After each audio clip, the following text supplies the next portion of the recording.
오늘 본문이 예레미야 23장은 21장부터 시작된 그 유다 말기 왕들에 대한 심판 예언의 마지막 부분입니다. 그런데 앞에서 말하는 것처럼 심판을 이야기하기보다는 유다의 회복을 약속하고 이제 심판의 대상이 왕에서 거짓 선지자로 바뀌고 그들을 향해서 심판을 예언하고 있습니다. 1절 말씀을 보면 목자가 등장합니다. 목자의 역할은 바로 양을 돌보는 거죠. 그런데 목자가 이 양떼를 멸하고 지금 흩어지게 하고 있다고 말을 합니다. 양을 맡겼던 주인은 임무를 제대로 수행하지 못한 그 목자를 향해서 2절 말씀처럼 너희가 내 양떼를 흩으며 그것을 몰아내고 돌보지 아니하였도다. 보라 내가 너희의 악행 때문에 너희에게 보응하리라 라고 말씀을 하십니다. 여기서 나는 목장의 주인이 하나님을 말합니다. 또 목장의 양떼는 유다 백성을, 또 목자는 유다 왕과 지도자들을 가리킵니다. 하나님께서 목자를 세우신 이유는 그 목자들을 통해서 양을 잘 돌보고 바른 길로 인도하며 그들이 풍성한 삶을 얻게 하기 위해서 목자를 세우셨습니다. 그런데 하나님과 뜻과는 다르게 지도자들은 백성들을 제대로 돌보지 않았던 겁니다. 하나님은 유다를 회복하고자 이 불의한 지도자들을 향해서 심판을 말씀하십니다. 그런데 이 목자들을 벌한다고 해서 모든 일이 끝나는 건 아니었습니다. 그들에 대한 심판과는 별개로 하나님의 보살핌이 필요한 양들이 있었기 때문입니다. 그래서 하나님은 그 양들에게 어떻게 행하실지 두 가지 일을 말씀하십니다. 3절을 보면 내가 내 양떼에 남은 것을 그 몰려갔던 모든 지방에서 모아 다시 그 우리로 돌아오게 하리니 그들의 생육이 번성할 것이다. 양떼에 남은 것이라는 말은 하나님께서 유다를 치실 때에 살아남은 백성을 의미하기도 하지만 유다 백성이 악한 길을 걸어갈 때 함께 걸어가지 않고 이 목장의 주인 되신 하나님을 따라 살아갔던 사람들을 말합니다. 하나님은 목장을 회복시키신 후에 이방 땅으로 옮겨갔던 자신을 잘 따랐던 그 양들을 다시 그 목장으로 돌아오게 하시고 그곳에서 그들이 번성하게 될 거라고 지금 말씀하시는 거죠. 또 이 회복된 목장에 돌아온 양들을 위해서 예전과 같이 양을 잘 못 보는 목자들이 아니라 양떼를 잘 기르는 목자들을 세우고 그 목자들 때문에 양들은 두려워하거나 잃어버리거나 놀라거나 하지 않을 거라는 걸 분명하게 약속하고 계십니다. 여기 하나님께서 세우실 목자는 1차적으로 포로 귀환 공동체를 이끌었던 스룹바벨이나 에스라와 느헤미야 같은 지도자를 말합니다. 이들은 하나님의 마음에 맞는 선한 사람들이었죠. 그래서 백성들을 잘 지키고 보호하며 바른 길로 인도하기에 힘쓰는데 부족함이 없었습니다. 또 그들을 통해서 평강을 얻을 수 있었죠. 그런데 문제는 엄밀히 말하면 참된 평강은 이 인간으로부터 주어지는 게 아니다라는 겁니다. 즉 하나님이 세우실 목자는 궁극적으로 보면 하나님의 백성들을 평안으로 인도할 영원한 생명의 길로 인도할 바로 이 예수 그리스도를 의미합니다. 이 예수 그리스도에서 5절에서는 아주 구체적으로 말씀하십니다. 내가 다윗에게 한 의로운 가지를 일으킬 것이다. 이 의로운 가지는 바로 다윗 언약에 근거해서 다윗의 자손 가운데에 이 땅에 오실 예수 그리스도를 의미합니다. 유다 말기 왕과는 다르게 예수 그리스도가 이 땅에 오셔서 그가 다스리는 나라는 공의와 정의로 다스리게 되고 그의 통치를 받은 백성들은 구원을 받아 평강을 누리게 됩니다. 그리고 그 백성들은 예수 그리스도를 바로 여호와 우리의 공의라 부르게 된다라고 이야기하죠. 메시아가 백성들로부터 의라고 불리게 되는 이유는 바로 간단합니다. 예수 그리스도가 의로우시기 때문이고 또 그 예수 그리스도를 통해서 백성들이 의롭다함을 받기 때문이라는 거죠. 7절과 8절은 이 바벨론 포로에서 귀환한 유다 백성들이 과거 자기 조상들을 애굽에서 구원하신 하나님을 살아계심을 두고 맹세하는 것이 아니라 바벨론에서 구원하신 그 하나님의 살아계심을 두고 신앙을 고백할 거다라고 말하고 있습니다. 하나님은 과거 역사 속에서만 일하시는 분이 아니라 현재도 일하시는 분이라는 사실을 이야기합니다. 사실 유다 백성들이 우상을 숭배하고 악을 행했던 이유 가운데 하나는 바로 그들의 하나님을 과거의 하나님, 과거에만 일하시는 하나님으로 기억하고 현재 일하는 하나님이라고 고백하지 않았기 때문입니다. 그래서 바알과 아세라와 같은 현재 자신의 생활에서 만족을 주고 풍요와 번영을 가져줄 거라는 그 믿음을 갖고 우상을 섬겼고 하나님을 배반하는 악행을 저질렀던 거죠. 하나님은 이 모습을 보고 가만히 계시지 않았습니다. 그들을 향해서 심판하셨고 바벨론 포로 귀환의 사건을 통해서 살아계신 하나님, 그들의 삶 가운데 역사하시는 하나님의 존재를 드러내셨던 겁니다. 더 나아가 생각해 보면 이 유다 백성들의 바벨론 해막은 이 영적 이스라엘과 성도의 죄와 사망의 권세로부터의 해방을 의미합니다. 메시아의 구속사역을 통한 이 죄와 사망으로부터의 해방 사건이 출애굽의 사건, 또 이 바벨론의 포로 귀환 사건보다 더 하나님의 권능이 크게 드러난 사건이라는 것을 미리 이야기하고 있는 거죠. 9절부터 32절까지의 말씀을 보면 이 거짓 선지자들의 악함을 지적하고 이들에 대한 하나님의 심판을 선언하고 계십니다. 9절을 보면 선지자들에 대한 말씀이라고 말씀이 시작이 됩니다. 여기서 선지자는 거짓 선지자를 의미합니다. 예레미야는 구약의 선지자들 가운데에서 유독 이 거짓 선지자들에 대한 비판을 많이 했습니다. 거짓 선지자들은 스스로 하나님의 선지자라고 말했습니다. 그런데 사실은 하나님으로부터 소명도 받지도 않았고 계시를 받지도 않은 사람들이었습니다. 결국 그들의 예언은 모두 거짓이었던 거죠. 그런데 당시의 사회적 상황을 보면 예레미야가 오히려 더 거짓 선지자처럼 보입니다. 왜냐하면 예레미야 혼자서만 그들이 멸망할 거다라고 이야기하고 또 더 나아가서는 바벨론은 항복을 해야 된다라고 이야기하기 때문입니다.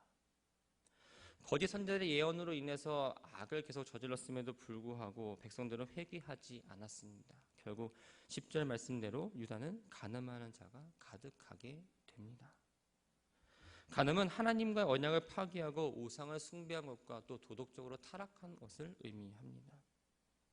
예레미야는 이러한 우상 숭배와 도덕적인 타락으로 인해서 유다가 하나님의 저주를 받아 멸망하게 될 걸 알았기 때문에 이 유다 이마 심판을 생각하면서 마음이 아팠고 뼈가 떨리는 고통을 당한다라고 말합니다.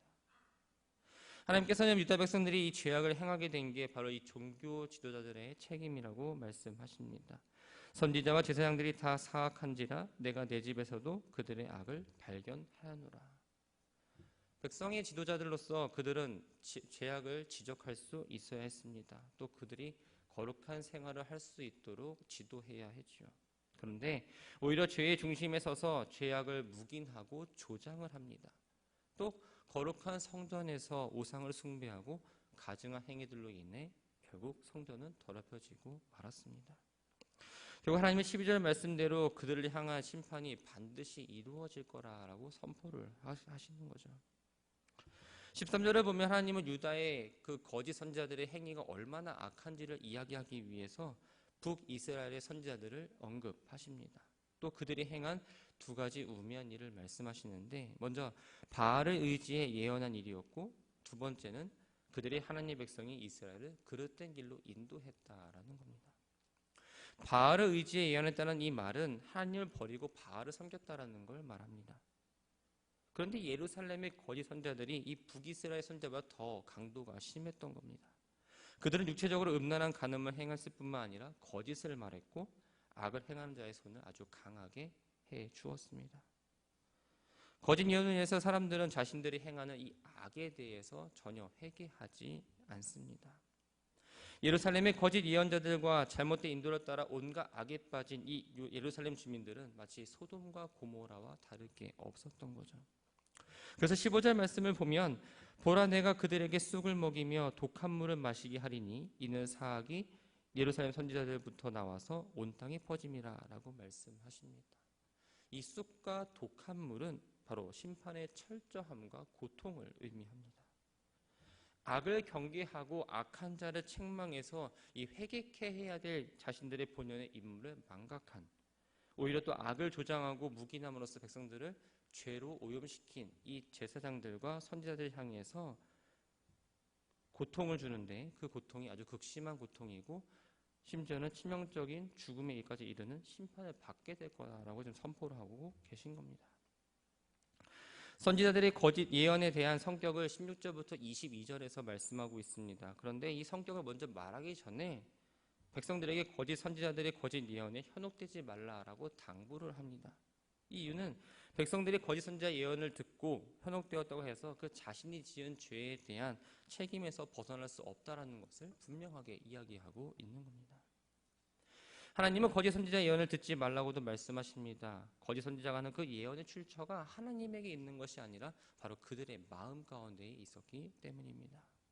그래서 25절 말씀을 보면 선지자들이 자신의 말에 신빙성을 드러내기 위해서 하나님의 이름을 도용했다라는 걸 알 수 있고, 또한 백성들을 미혹하게 하기 위해서 꿈을 꾸었다라는 말을 하며 하나님의 계시를 마치 자신이 꿈을 통해 얻었다라고 이야기했습니다. 이 꿈은 하나님의 계시를 하나님의 선지자 또 하나님의 종들에게 전달하는 수단으로 사용이 되었습니다.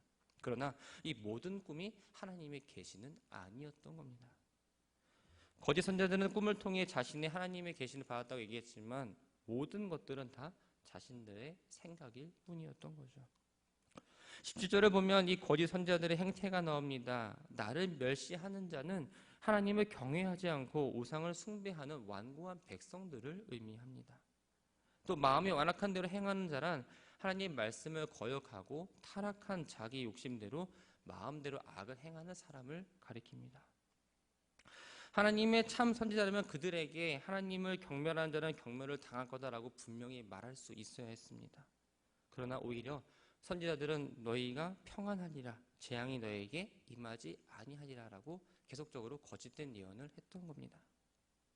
하나님께서 물으셨습니다. 누가 여호와의 회의에 참여하여 그 말을 알아들었으며 누가 귀를 기울여 그 말을 들었느냐. 여호와의 회의는 바로 천상에서 이루어지는 회의를 말합니다.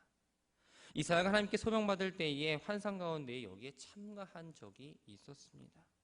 즉, 이 천상회의에 참여는 바로 선지자로서의 소명을 받았다는 증거가 되는 겁니다.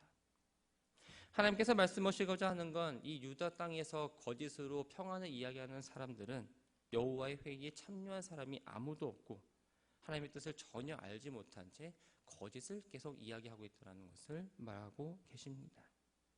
결국 자신들의 거짓 예언을 믿게 하기 위해서 꿈을 꾸었다라는 말로 유혹을 하고 하나님의 이름을 부르고 또 하나님의 이름을 망령되이 일컬은 죄를 지은 거짓 선지자를 향해서 백해무익한 자라고 평가를 하시고 그들에게 심판이 있을 거다라고 말씀을 하십니다. 19절에 보면 악인의 머리를 칠 것이다 라는 표현이 있습니다. 머리를 친다는 건 바로 완전한 멸망에 이르게 한다는 겁니다. 그런데 앞에 보면 폭풍과 회오리라는 단어가 나옵니다.